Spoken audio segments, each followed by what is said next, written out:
खबरों के निष्पक्ष विश्लेषण के लिए सब्सक्राइब करें Jantantra TV and press the bell icon. Never miss any update. और राजस्थान से इस वक्त की बड़ी खबर आपको दिखा रहे हैं। थोड़ी देर में बीजेपी विधायक दल की बैठक के बाद बीजेपी विधायकों को होटल में किया जाएगा शिफ्ट। राजस्थान बीजेपी भी अब अपने विधायकों को सुरक्षित करेगी। बीजेपी के विधायक 3 दिन के लिए होटल जाएंगे। राज्यसभा चुनाव की तारीख जैसे जैसे नजदीक आ रही है वैसे वैसे राजनीतिक माहौल गर्म होता जा रहा है। राजस्थान में सत्तारूढ़ कांग्रेस ने अपने विधायकों को पहले से ही अपने सुरक्षित जगह पर रखा हुआ है और अब भारतीय जनता पार्टी भी अपने विधायकों को सुरक्षित पनाहगाह में रखने जा रही है। राजस्थान बीजेपी के विधायक भी आज से किसी 5 स्टार होटल में 3 दिन के लिए जाएंगे। तोड़फोड़ की संभावना को देखते हुए कांग्रेस ने अपने विधायकों के अलावा कई निर्दलीय विधायकों को पहले रिजॉर्ट और अब होटल में रखा है। कांग्रेस ने अब अपने विधायकों को दूसरे होटल JW मेरिट में शिफ्ट करा दिया है। इससे पहले विधायक जयपुर के शिवविलास रिजॉर्ट में ठहरे हुए थे। मुख्यमंत्री अशोक गहलोत पहले ही दावा कर चुके हैं कि बीजेपी पाला बदलने के लिए कांग्रेस के विधायकों को 25 करोड़ रुपए तक का ऑफर दे रही है। उन्होंने ये भी दावा किया है कि कुछ कांग्रेस विधायकों को 10 करोड़ एडवांस के साथ 25 करोड़ रुपए नकद देने की पेशकश की गई थी। हमने कोई 15 दिन 10 दिन की बाड़ेबंदी नहीं करी है। हमारी विधायक दल की बैठक 16 तारीख को 11 बजे पहले से तय थी। बहुत अरसे बाद मिलेंगे तो कई ऐसे नए विधायक हैं जो पहली बार मतदान करेंगे और प्रदेश में कई बार गफलत के कारण क्रॉस वोटिंग हुई है। तो मुझे लगता है कि लोगों को प्रशिक्षित करना जरूरी है। साथ ही साथ इस समय हमारा आत्मनिर्भर अभियान का पूरा 1 महीने का कार्यक्रम चल रहा है। अभी वर्चुअल रैली की है तो हम संगठनात्मक बातों की भी चर्चा करेंगे। साथ ही साथ जो विधायी काम है, लेजिस्लेशन का काम, उसमें भी कई नई लोगों को ठीक तरीके से प्रशिक्षित करने की आवश्यकता है। हम किसी रिसोर्ट में मौज मस्ती नहीं करेंगे, संगीत संध्या का आनंद नहीं लेंगे। कोरोना में 300 से भी ज़्यादा लोग मर गए और सरकार वहाँ आनंद ले रही है। इसका मतलब सरकार असुरक्षित है। अरविंद पलावत हमारे साथ इस खबर पर ज्यादा जानकारी के लिए हमारे संवाददाता जुड़ गए हैं। अरविंद, जिस तरह से देखा जाए खबर ये आ रही है कि बीजेपी विधायक दल की बैठक होगी और उसके बाद जो बीजेपी के विधायक हैं उनको होटल में शिफ्ट किया जाएगा। अपडेट क्या है आपके पास? जी बिल्कुल, देखिए भारतीय जनता पार्टी की ओर से अपने जो विधायक हैं उनको अब होटल में शिफ्ट किया जाएगा और आज अब से कुछ देर बाद में, कुछ मिनट बाद में जो विधायक दल की बैठक है वो यहाँ शुरू हो जाएगी। विधायकों का पहुंचने का सिलसिला यहाँ शुरू हो चुका है। भाजपा प्रदेशाध्यक्ष सतीश पूनिया के साथ ही दोनों जो प्रत्याशी है राजेंद्र गहलोत और ओकार सिंह लखावत, वो इस वक्त भाजपा के प्रदेश कार्यालय में है और यहाँ पर जो बैठक का एक दौर है वो यहाँ पर चल रहा है। और उसके बाद में अब विधायक दल की बैठक शुरू होगी। कुछ देर में जो सभी विधायक है वो यहाँ पर पहुंचेंगे और यहाँ पर विधायक दल की जब बैठक होगी तो उस बैठक में बैठक के बिल्कुल बाद में जो विधायक है उनको यहाँ से सीतापुरा की एक होटल है वहाँ पर ले जाया जाएगा और 2 बसेस जो हैं वो इस वक्त भारतीय जनता पार्टी के कार्यालय के बाहर आ चुकी है। सभी विधायकों को इन 2 बसों से बैठा करके और जो सीतापुरा में जो होटल है वहाँ पर इनको रखा जाएगा। आने वाले जो 3 दिन हैं वहाँ पर रहेंगे और ऐसी स्थिति में अब जो प्रशिक्षण शिविर है वो इन्हें दिया जाएगा, क्योंकि राज्यसभा के जो चुनाव है उसके लिए एक सेट फॉर्मूला है वोटिंग का। यदि उससे अतर जाकर के यदि वोटिंग की जाती है तो वो कहीं ना कहीं वोट खारिज हो सकता है। तो ऐसी स्थिति में प्रशिक्षण देना भी जरूरी होता है। तो वहीं दूसरा एक सवाल ये भी खड़ा होता है कि जिस तरह से भारतीय जनता पार्टी लगातार कांग्रेस की बाड़ाबंदी पर सवाल उठा रही थी, तो अब जब कांग्रेस जो भारतीय जनता पार्टी के विधायक है वो जब होटल में रुकेंगे तो इस पर भी सवालिया निशान जो है वो लग रहे थे। तो ऐसे में सतीश पूनिया ने कहा है कि जो कांग्रेस पार्टी है वो कई दिन पहले से रिसोर्ट में ठहरी हुई थी, जबकि हम लोग एक सामान्य से होटल में जाकर ठहर रहे हैं और वहां पर आने वाले जो 3 दिन है वहां पर हमारा जो प्रशिक्षण शिविर है वो चलेगा। प्रशिक्षण शिविर के अंदर एक जो विधायक है उनको हम अपने जो मतदान का जो प्रशिक्षण है राज्यसभा का वो वहां पर देंगे। तो ऐसी स्थिति में उन्होंने कहा है कि हम किसी मौज मस्ती करने के लिए रिसोर्ट में नहीं जा रहे हैं। जिस तरह से कांग्रेस की ओर से अलग अलग जो फोटोज सामने आ रही थी तो उनके बारे में उन्होंने कहा कि जो कांग्रेस पार्टी वो लगातार मौज मस्ती कर रही है 7 स्टार होटल में बैठ करके। हम ऐसा कुछ भी नहीं करने वाले। हम चिंतित हैं कि कोरोना का जो संकट काल चल रहा है किस तरह से इससे निपटा जाए। हमारे जो विधायक है वो लगातार अपने अपने क्षेत्रों में लगे हुए थे और अब जो विधायक है वो यहाँ पर पहुंच रहे थे। ऐसी स्थिति में अब कहा जा सकता है कि भारतीय जनता पार्टी भी जो है कांग्रेस की तर्ज पर कहीं ना कहीं जो सभी विधायकों को लेकर एकजुट करने में लगी हुई है और सभी विधायक अब 19 तारीख को राजस्थान विधानसभा पहुंचेंगे, जहां आकर वे राज्यसभा चुनाव का मतदान करेंगे और उसके बाद में शाम को मतगणना होगी। तो ऐसी स्थिति में अब लगातार ये कयास लगाए जा रहे थे, जिस तरह से कि भारतीय जनता पार्टी रिसोर्ट में रुकती है, होटल में रुकती है, तो अब ये फैसला हो चुका है कि भारतीय जनता पार्टी भी कांग्रेस की तर्ज पर एक बार होटल में जाएगी। होटल में 3 दिन रुकने के बाद में वहां पर किस तरह से रणनीति बनती है वो आगे देखने वाली बात होगी। लेकिन जिस तरह से भारतीय जनता पार्टी के जो वोटर हैं कि 75 जो वोट हैं, 72 जो भारतीय जनता पार्टी के विधायक है, 3 राष्ट्रीय लोकतांत्रिक पार्टी के विधायक, तो ऐसे इस तरह से जो आंकड़ा है वो 75 का यहाँ पर आ रहा है।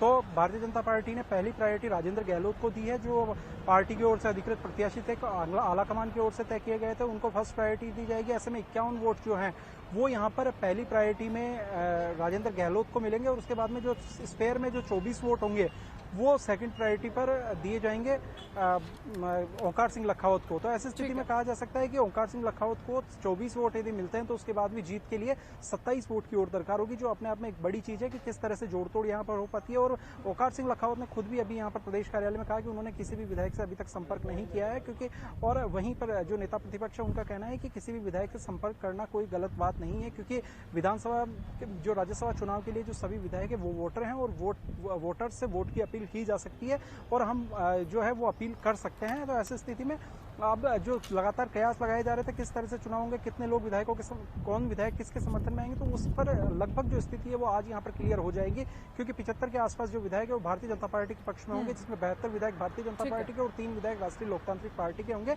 जो हनुमान बेनीवाल की पार्टी है। जी अन्य चलिए, बहुत बहुत शुक्रिया इस तमाम जानकारी के लिए अरविंद। तो जिस तरह से देखा जाए अब लगभग 3 दिन यानी कि 19 तारीख तक, जब तक राज्यसभा का चुनाव नहीं हो जाता, कांग्रेस के विधायक होटल में रहेंगे, बीजेपी के विधायक भी होटल में रहेंगे। वक्त एक छोटे से ब्रेक का, फौरन हाजिर होंगे। ब्रेक के बाद आपका स्वागत है। राज्यसभा चुनाव के लिए कांग्रेस और निर्दलीय विधायकों की बाड़ाबंदी जारी है। प्रतिदिन की तरह आज भी विधायकों के लिए 2 घंटे सेमिनार का आयोजन रखा गया है। दोपहर 12 बजे नेहरू गांधी मतभेद देश से ऊपर नहीं विषय पर सेमिनार का आयोजन किया जाएगा। सेमिनार के मुख्य वक्ता वरिष्ठ पत्रकार पीयूष बेबले होंगे। हालांकि कलेक्टर्स एसपी कॉन्फ्रेंस के चलते मंत्रिमंडल के सदस्य इस सेमिनार में हिस्सा नहीं लेंगे। सभी मंत्री कलेक्टर्स एसपी कॉन्फ्रेंस में होटल से वीडियो कॉन्फ्रेंसिंग में शामिल होंगे। वहीं विधायक इस सेमिनार में शामिल होंगे। इसके बाद शाम को विधायक मंत्री अपना समय बिताने के लिए हर रोज की तरह क्रिकेट, फुटबॉल और बैडमिंटन में हाथ आजमाएंगे। वहीं शाम को ही विधायकों के मनोरंजन के लिए ऑर्केस्ट्रा बैंड की प्रस्तुति भी होगी। तो राज्यसभा चुनावों को लेकर राजस्थान में कांग्रेस अलर्ट मोड पर है। नेहरू गांधी मतभेद देश से ऊपर नहीं विषय पर सेमिनार आज अटेंड किया जाएगा। राज्यसभा चुनाव को लेकर राजस्थान में कांग्रेस अलर्ट मोड पर है।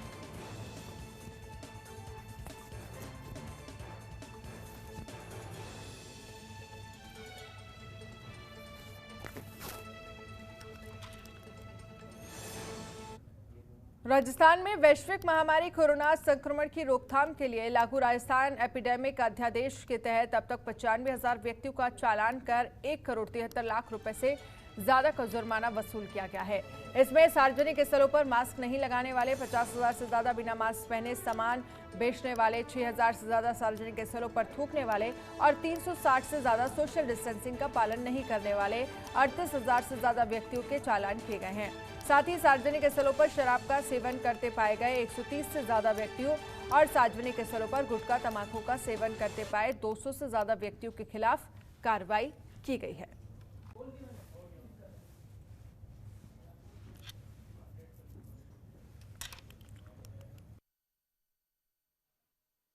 महामारी अध्यादेश 12-13 मई को जारी हुआ था। उसके पश्चात से अब तक 50,000 से अधिक लोगों के विरुद्ध मास्क नहीं लगाने के आरोप में और 6,000 से अधिक दुकानदारों को, जिन्होंने कि अपने परिसर में मास्क नहीं लगाने वालों को सामान बेचा, उनके विरुद्ध कुल 19,205 लोगों को प्रिवेंटिव अरेस्ट किया गया है। 4,60,000 के करीब वाहनों के खिलाफ MV एक्ट में चालान किया गया है।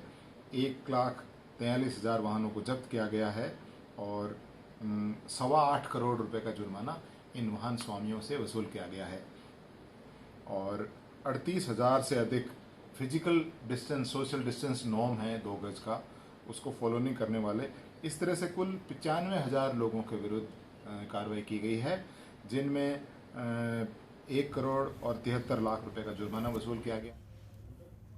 राजस्थान के सभी यूनिवर्सिटी और कॉलेज आज से खुलने जा रहे हैं। हालांकि फिलहाल 23 जून तक सिर्फ स्टाफ और शिक्षक ही कॉलेज और यूनिवर्सिटी में आएंगे और नए सत्र की शुरुआत की तैयारियां करेंगे। वहीं उच्च शिक्षा मंत्री भंवर सिंह भाटी ने स्पष्ट किया है कि इस बार किसी भी यूनिवर्सिटी या फिर कॉलेज में फीस बढ़ोतरी नहीं होगी।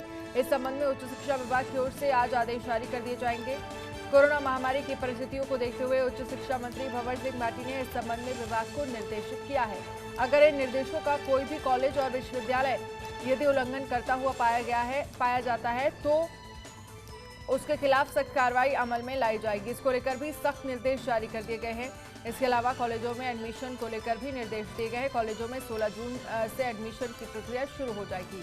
आपको बता दें कि आधे से ज्यादा यूनिवर्सिटी प्रोफेशनल और सामान्य कोर्स में हर साल 10% की फीस बढ़ोतरी करते हैं, लेकिन इस बार कोरोना को देखते हुए उच्च शिक्षा मंत्री ने यह फैसला लिया है।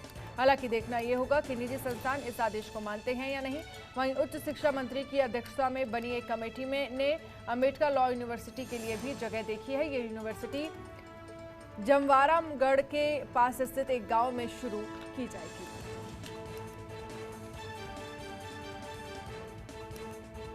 राजस्थान में सत्र कॉलेज यूनिवर्सिटी को नहीं बढ़ेगी फीस, ये कहा गया है। राजस्थान के उच्च शिक्षा विभाग ने यह फैसला लिया है कि कोरोना महामारी को देखते हुए फैसला लिया गया है कि कोई भी स्कूल या विश्वविद्यालय फीस बढ़ोतरी नहीं करेगा।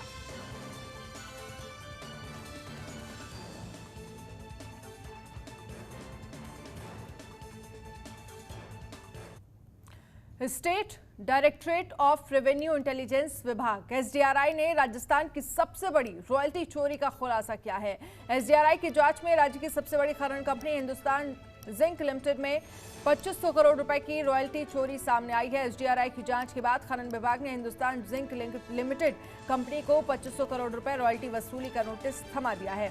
हिंदुस्तान जिंक लिमिटेड कंपनी की ओर से राजस्थान में लेड जिंक के खनन का कार्य किया जा रहा है। कंपनी की ओर से भीलवाड़ा जिले के रामपुरा, राजसमंद जिले के सिंदेसर खुर्द और राजपुरा, दरीबा उदयपुर जिले के जावर और अजमेर जिले के कायड़ में खानों का संचालन किया जा रहा है। जिनमें से लेड जिंक के अतिरिक्त सिल्वर और कैडमियम भी बाय प्रोडक्ट के रूप में प्राप्त होते हैं। MMDR 1957 के अधिनियम के तहत खननकर्ता कंपनी को उत्खनन से प्राप्त खनिज और उससे प्राप्त बाय प्रोडक्ट की घोषणा केंद्र सरकार के विभाग भारतीय खान ब्यूरो और राज्य सरकार के विभाग खान और भू विज्ञान विभाग को करनी होती है। एसडीआरआई में दर्ज स्वप्रेरित प्रकरण की विस्तृत जांच में खुलासा हुआ है कि कंपनी पिछले कई सालों से बाय प्रोडक्ट के रूप में प्राप्त होने वाले चांदी और कैडमियम की सही मात्रा की जानकारी राज्य सरकार को नहीं दी जा रही थी। इससे राज्य सरकार को रॉयल्टी की लगभग 2500 करोड़ रुपए से ज्यादा का राजस्व की हानि हुई है। एसडीआरआई ने पकड़ी प्रदेश में 2500 करोड़ की सबसे बड़ी रॉयल्टी चोरी।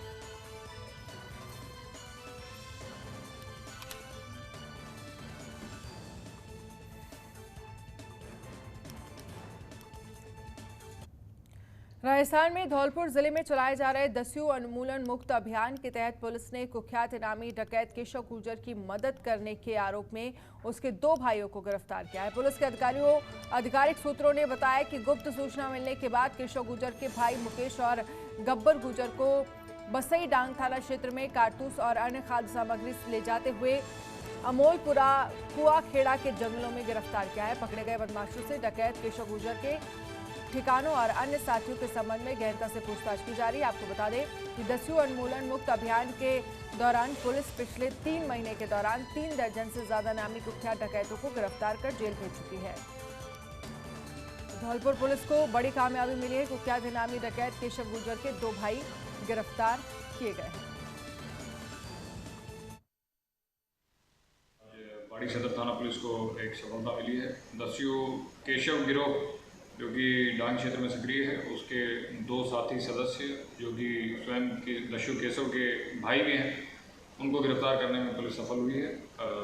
उक्त जो व्यक्ति गिरफ्तार किए गए हैं उनके नाम मुकेश पुत्र माधो सिंह और गब्बर पुत्र माधो सिंह हैं और जिन्हें अमोलपुरा और कुआखेड़ा के जंगलों से गिरफ्तार किया गया है। ये दोनों व्यक्ति जो हैं ये दस्यु केशव तथा उसके गिरोह को हथियार, कारतूस तथा अन्य सामग्री खान पान की ये सप्लाई करना और उनको शरण देना, इस तरह का अपराध जो है इनके द्वारा किया गया था। पुलिस द्वारा जो है इसमें मुकदमा धारा 216(1) और 11 RDF दर्ज किया गया। राजस्थान में कोरोना के मरीजों की संख्या लगातार बढ़ रही है, वहीं ठीक होने वालों का सिलसिला भी जारी है। प्रदेश में कोरोना के मरीजों की मौत की संख्या में पिछले दिनों की तुलना में लगातार इजाफा हो रहा है। सोमवार को कोरोना से 9 मौत दर्ज की गई, जिसमें जयपुर में 4, भरतपुर में 1, उदयपुर में 1 तथा 3 मौत दूसरे राज्य से आए मरीजों की शामिल है।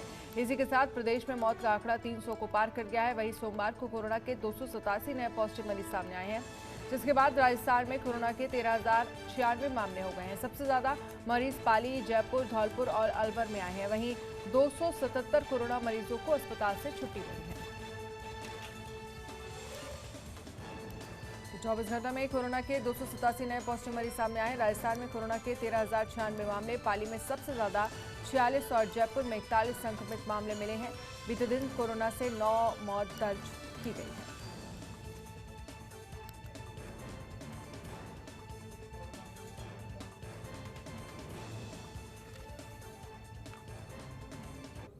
बुलेटिन में फिलहाल इतना ही। देश दुनिया की तमाम बड़ी खबरों के लिए आप देखते रहिए जनतंत्र टीवी। नमस्कार। खबरों के निष्पक्ष विश्लेषण के लिए सब्सक्राइब करें Jantantra TV and press the bell icon. Never miss any update.